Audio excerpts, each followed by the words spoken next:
We can talk about his world-shifting pen, his Pulitzer Prize-winning album, his 22 Grammys, or his seismic impact on music spanning more than a decade. But nobody can speak for the man better than himself. Please welcome Kendrick Lamar. Oh, y'all gotta make some more noise than that.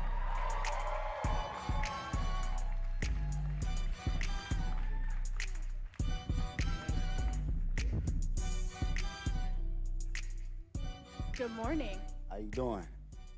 You know, Kendrick, it's a little bit surreal to actually see you in the flesh because you've always made it a point of just letting the music speak for yourself, which is something I really respect. But the spotlight has been shining so bright for the past few months. I've just been wondering how you've been processing behind the scenes, how you've been feeling about everything happening, all the success.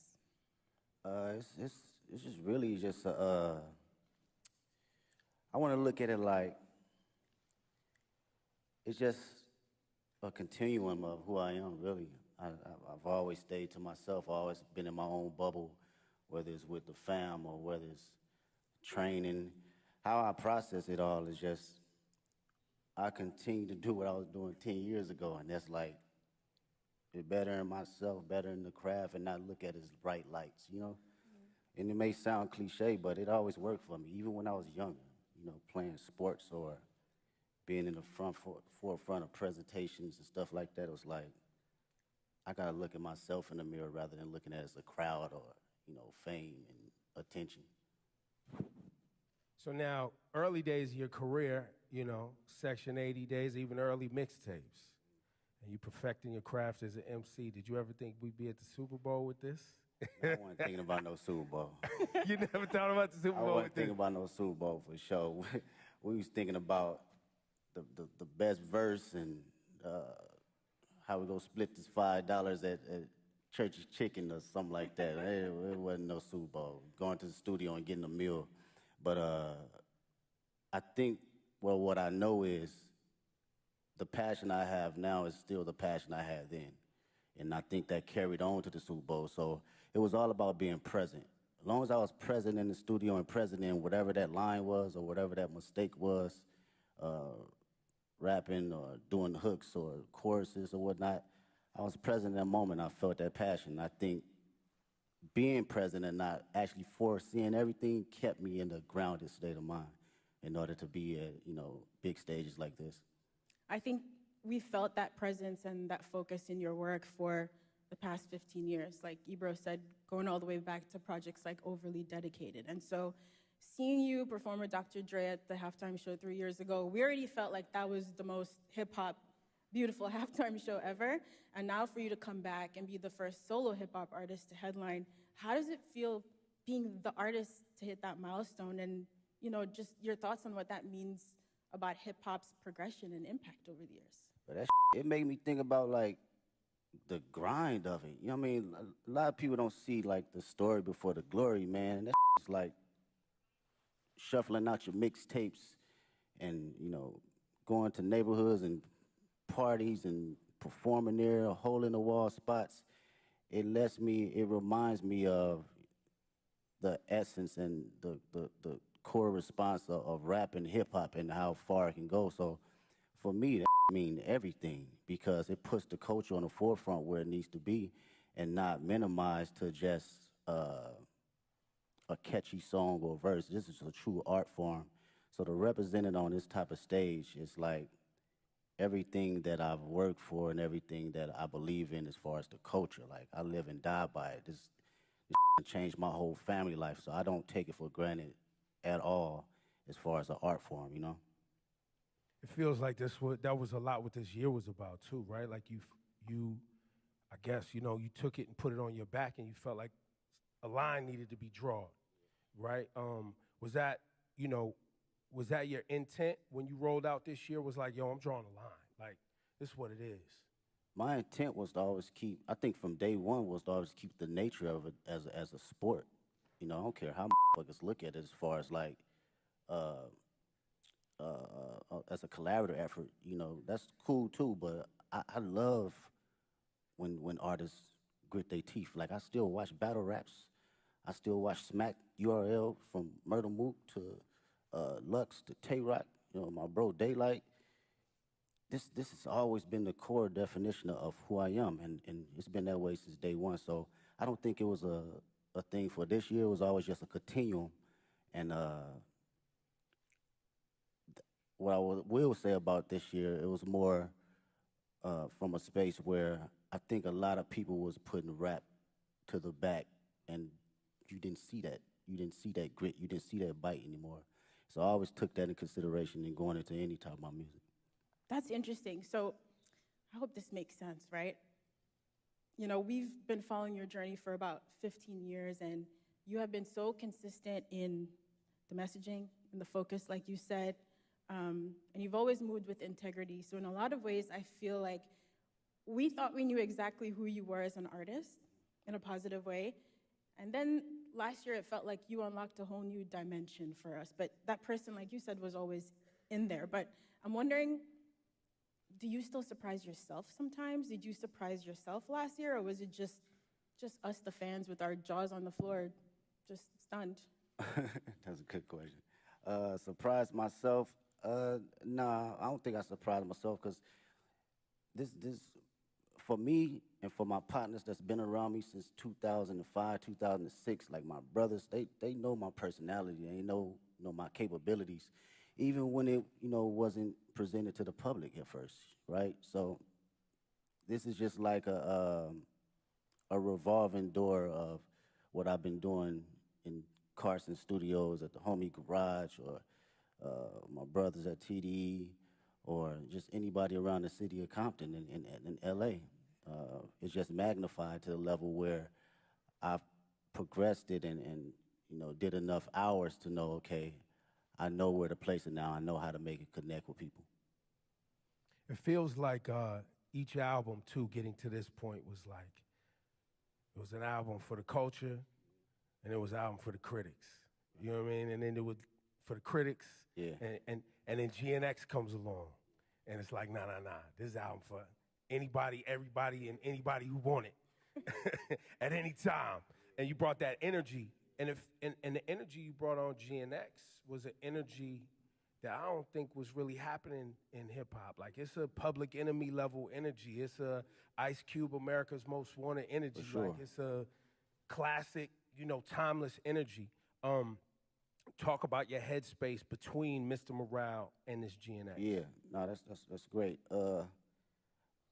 Go back even further, man. Speaking on that energy, like it's my cousins was like DJ Quick, and Dre, these folks that my people was playing. So I always had that DNA.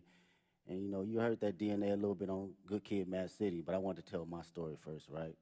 And fast forward to GNX, I felt it was just a perfect time because not only the energy was lost, but it was an energy that was bubbling inside of me as well. I wanted to go back to the forefront of just the bite and just the grit of rap, just all raps and hard-ass beats. And that's like the basics for me. I thought about, what I used to like when I was a kid. Hard raps, good beats, that's smacking, right?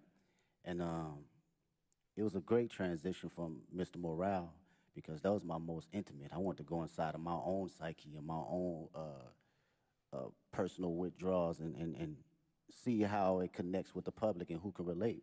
So during this time around, I think it was necessary of coming out of that cocoon and feeling like, okay, I arrived now.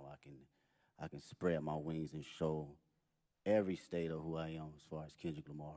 And you really did spread your wings. I mean, you just came off a huge Grammy wins. You walked away with 5 awards, and you won Not Like Us won for Song and Record of the Year, which in itself is remarkable.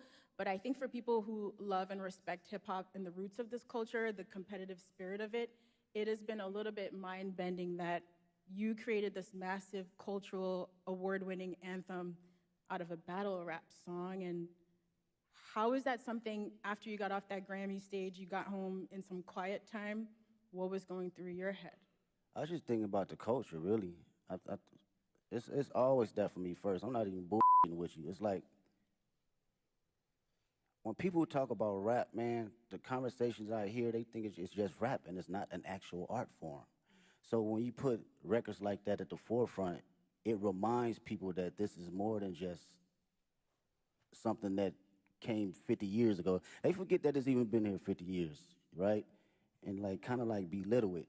So I love to see that it gets that type of recognition for just straight raps, from awards to the billboards, all that, because this is truly just as big as an art form and a genre as any other genre. So that's what I think about, and I feel accomplished being able to do that. You know, whether somebody else come behind me and do it again and quadruple it, I love to see it. If that was my purpose to do that, then that's exactly what it was for that particular moment. I think people often miss the significance of that Record and Song of the Year award, because that Song of the Year award is a songwriter's award. Like, it's not just the biggest song. It's like someone wrote a song. And you as a songwriter, when you see your name up there and it's written by Kendrick, and that's it. Yeah.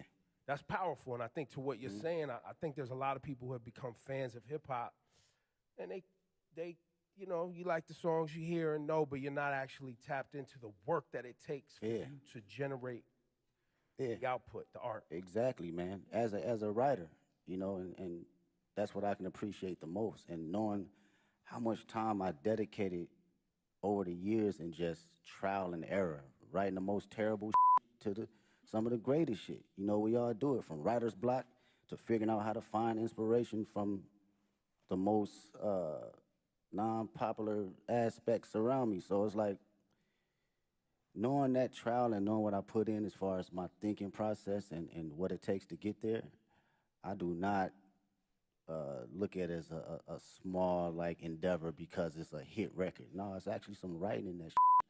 You know, whether it connect with you on a spiritual level, whether it connect with you on a comedic level, whether it connect with you just on a personal dynamic, it's still from a writer's point of view. Yeah, you are an incredible writer. There are songs on GNX like Reincarnated. I didn't know what to do with that song for the first few times I heard of it, just trying to figure out where you possibly came up with the inspiration for a record like that. Like, when you're working on those songs, are you going through multiple versions until the right thing comes to you? It's hard to fathom, I guess is what I'm saying. Yeah, well, records like that, first off, shout out to Tupac. That's the number one inspiration. That was always one of my favorite records from him and Outlaws. With records like that, it's always going into my mind of, like, what if, right? And crafting out my what if ideas to the masses. So when I think about concepts and I think about what I actually believe and what I feel, I just go through a breakdown as if I'm reading a book, you know, and how I want people to hear this from a book sequence.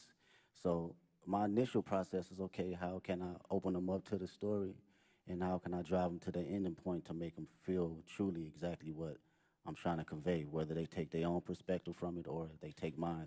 I just want you to feel it first. You know, the writing is there, and now it's up to me to perform it to where you can feel it. Yo, give it up for this guy, Kendrick Lamar. Y'all too quiet, man. This guy, you know, this guy he doesn't sit down and do this too often, so this is a very special conversation, and we appreciate you, bro. Appreciate I really do. And shout to SZA, too, because you guys are making history right now. Hell yeah. And you've seen her from her humble beginnings like she's seen you from your humble beginnings. You've watched her find success, and now y'all sharing the stage at the Super Bowl. This humongous tour that's rolling out next year. Talk about this moment in both of y'all's career. Have you guys had a chance to even see each other in this moment and be like, yo, like? We haven't even had a chance to crash out about it because everything been moving fast, like far as production and rehearsals and stuff. So we speak, but we haven't really got a chance to settle into the moment. For me personally, watching her, you know, her career and where she's come from, it's amazing to see. I get to finally see how certain individuals see me come up in the process, because I seen her day one coming in the studio and writing songs, throwing away songs, writing another song, throwing away songs, and songs is hard. And I understood that process, though, wanting to be great. You know, even when people saying this is classic record. She was like, no, you know, I'm gonna write another one. And I understood that and I seen it. So to see it now magnified is like, she always had it, man. She always had it. And I'm just honored to be next to a talent. Yeah, you've both worked really hard to be here in this moment, and on Heart Part 6 is really amazing to hear you detail that journey for old and new fans, you know, coming up through the ranks at TDE and now launching your own agency, PG Lang. So performing at the Super Bowl halftime show is very much, you know, us as fans getting to celebrate you and this beautiful musical legacy, but also now you're stepping out as an entrepreneur. What has it been like to build your own business and to also showcase some of that creativity from your agency on this platform? Oh man, I love the process. Shout out to PG Lane. Make some noise with PG Lane. Yeah, that's my team, man. It's 30 incredible individuals, 5 extraordinary executives that work day in, day out to make sure we are doing something that will long live the culture. You know, from a music standpoint, from a creative standpoint, fashion, film, books, day in, day out of just being around like-minded individuals that have different perspectives outside of just music. So through that process, it was a challenge for me, but even more a process of me enjoying, okay, different ideas and different backgrounds and how to look at things. I love it. I love it. Being on calls and, you know, formulating business ideas and ventures outside of my usual norm, it challenges me. And I can't wait to see what happens next. I know it's going to happen next. Yeah. We can. I think for the audience too, you know, and anybody watching around the world, the PG Lang thing is, you know, I think people see you as an artist and someone who makes music, but I don't know if you want to share it today, but the level of detail that you yourself, along with Dave and shout to the whole PG Lang team, but y'all as friends that came up together, you in the edits. Like what we're going to see on Sunday is a PG Lang production. Yes, that's all PG Lane. That is us sitting day in, day out, from the edits, the production, the stage design, the music, the sound tech. It's everything across the board, and it takes a lot of work. It takes a lot of creative individuals. I can't sit here and say it's all me, because these are people that are just as passionate and want to see us win, but also want to put out something that lives a long, long time. And with Dave's creative mind, it's just, he's insane, man. That dude is like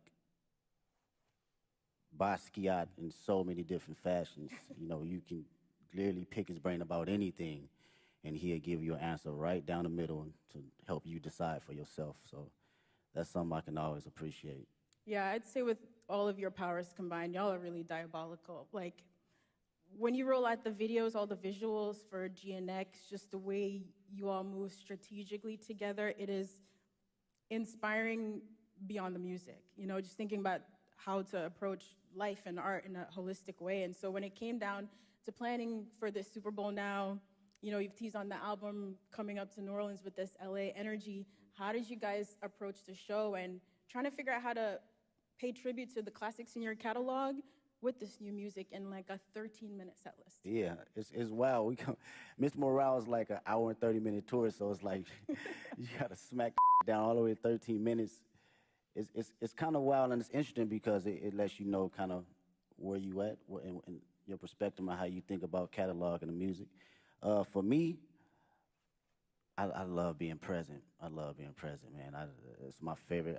It's very hard for me to live in the past.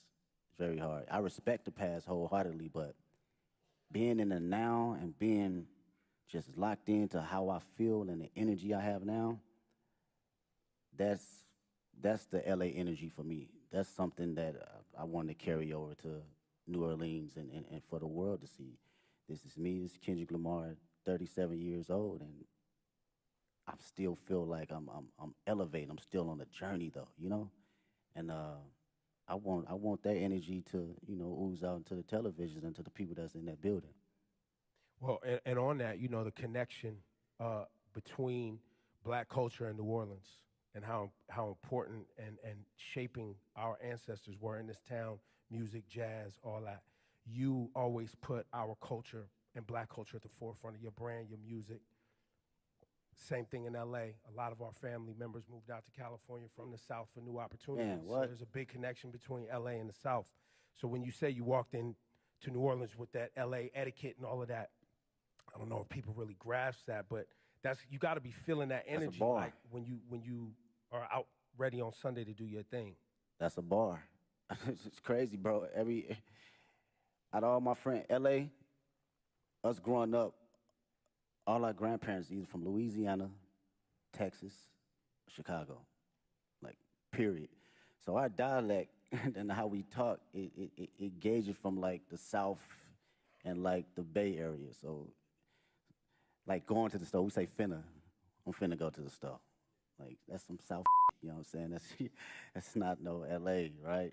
So that energy right there and you know, making that correlation, it means a lot to me for people to understand that. And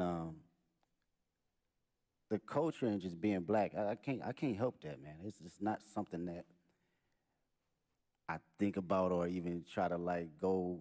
I'm black. It's just go. It's in you. It's not on you. Yeah, it's gonna come out every time. I can't sugarcoat it.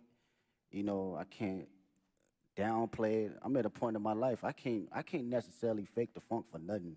And I've always had an essence of that, but you know, you have kids and shit, like I have to be who I am authentically. And if, you know, the world can't accept that, then so be it. But who rocking with it, I'm gonna put it all the way out there, you know, whether it's in private or whether it's on the main stage.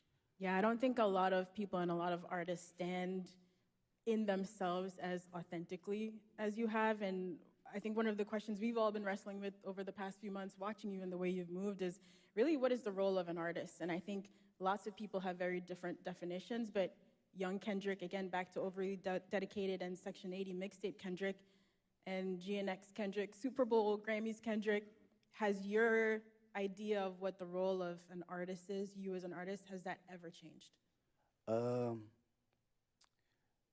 I don't think I knew exactly what my role was early on. I had maybe clues of it, but now today I can truly say it's to express myself and express things that people can necessarily say on the daily and for them to actually relate to. And come from the most vulnerable place where people can actually feel it. I think that is, for me, that's the role for me as an artist. I don't give a what place it come from. I could be the most angry person on the record. You gonna feel that day if you woke up and you felt that. You wanna smile, you gonna feel it because I'm gonna make sure I'm present that particular time in the studio, in the booth, that I feel happy and I feel energized and I feel, you know, if I feel frustrated, you gonna feel it. And to carry that as an inspiration for people that's listening that may not have a voice, that, you know, I've grew up with cats, still to this day can't have a conversation. The most meanest, you know, aggressive individuals, but they can't even look you in the eye and express themselves the way they want to. So they resort to other things. And when I think about that, and I know that I have the tools necessary to communicate myself properly and effectively, I gotta do it for them. I gotta make records like Reincarnated. I gotta make records like Man in the Garden. I have to, because they feel that way, but they cannot project it. And when they hear somebody actually giving them affirmations, it allows them to speak more freely and be open, because again, I come from the same place they come from. Wow, Kendrick, we might not see you outside again soon after Super Bowl. I know, of course, you have the GNX tour. Listen, I know you also don't love doing interviews, but we are grateful. We're so grateful for all the music and the moments that you've given us over 15 years. And in the last year, your presence and your focus, it is noted. So thank you. We really appreciate it. Thanks for taking our questions. Thanks for fighting for hip-hop, man. Oh, for sure. Thanks for fighting for hip-hop. It is really appreciated. Appreciate y'all. And now, we do have some questions. Some kids are going to ask questions, but I got one more thing for you, Kendrick, before we go to our friend here, Hayes Adler. What should people expect to see and understand about Sunday's performance? storytelling. I think I've always been very open about storytelling through all my catalog and my history of music, and I've always had a passion about bringing that on whatever stage I'm on. You know, whether it's a war tour or whether it's 500 people at Key Club. I've always had a form of that. So I like to be on that sense of, you know, make people listen, but also see and think a little. I think this is going to be one of those performances where people are going to be digging up Easter eggs for I mean, years, that's the Kendrick years thing, to come, you know. right? Even when it's not an Easter egg, people gonna make one up, right, Ken? Yeah. Hayes, this is Hayes Adler. He's got a question for you, What's up, Kendrick. man? Hi, Kendrick. What's going on?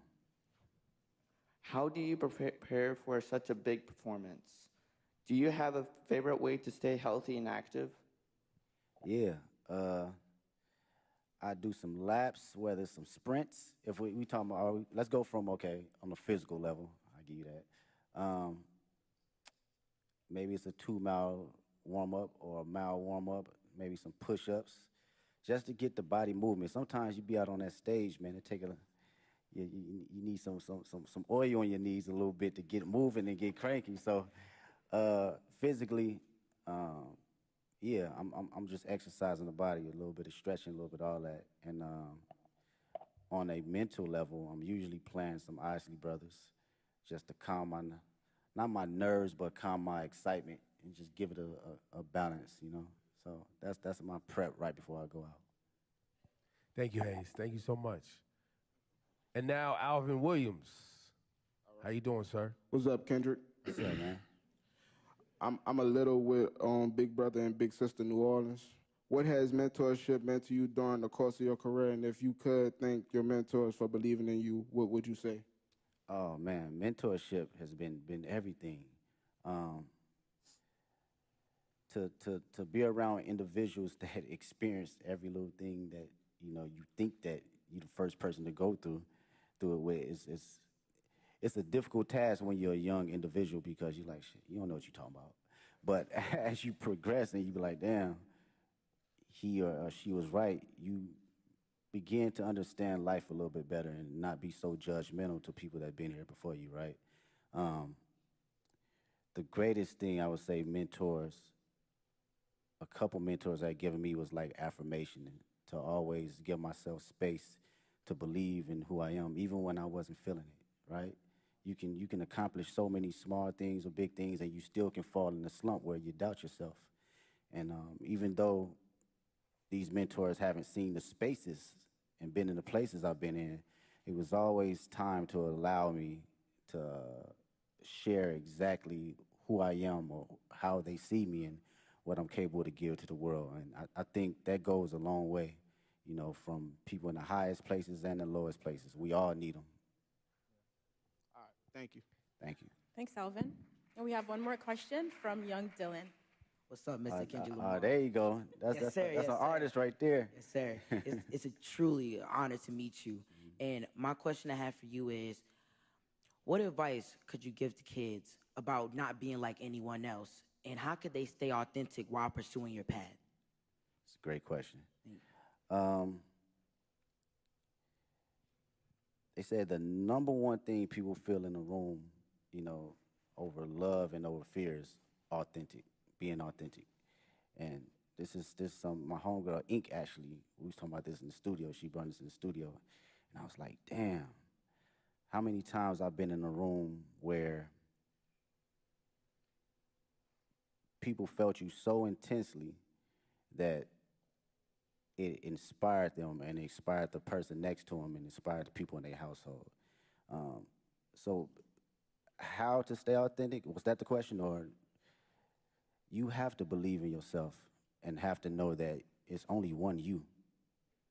You're an amazing individual, unique. You're a miracle. I wake up every day and I'm like, this shit is crazy. Not crazy from a standpoint of being a celebrity, crazy just life. It's just wild. When you really sit down and just think about it and just bug out on some wild it's wild. And to know that you are in this existence and in this world, visual is only you have to know that you got to carry that authentic nature of allowing yourself to say, this is who I am, this is how people gonna see me, and also gonna respect me, and it's gonna inspire people to have truth, because when everyone's authentic, what comes out of that is true love. There's no boundaries. We don't have any courtship on judgment. We don't have any perception of being able to ridicule anyone, because you showing up as your true self, I'm showing up as my true self.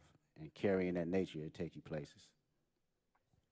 Appreciate His you. answers are just as thoughtful as in the music. It's ridiculous. Thank you, Dylan. Thank you, Kendrick. Appreciate you. Ladies and gentlemen, one more time for the great Kendrick Lamar, please. Thank you so much for your work and your dedication. We Thank you. appreciate you. Appreciate Go out there y'all. and have fun on Sunday. Thank you so much to everyone for joining us today. We can't wait to see Kendrick take the Super Bowl halftime show stage. While you wait, you can listen to his catalog in spatial audio. Now, look, shortly after the performance, you'll be able to stream the full halftime show right there on Apple Music. You can listen, you can watch, you can sing, all the things Kendrick all the time on Apple Music. So one more time, for all of you, Kendrick Lamar, thank you for delivering as usual. The show on Sunday is going to be special and amazing. I'm positive. Thank you all so much.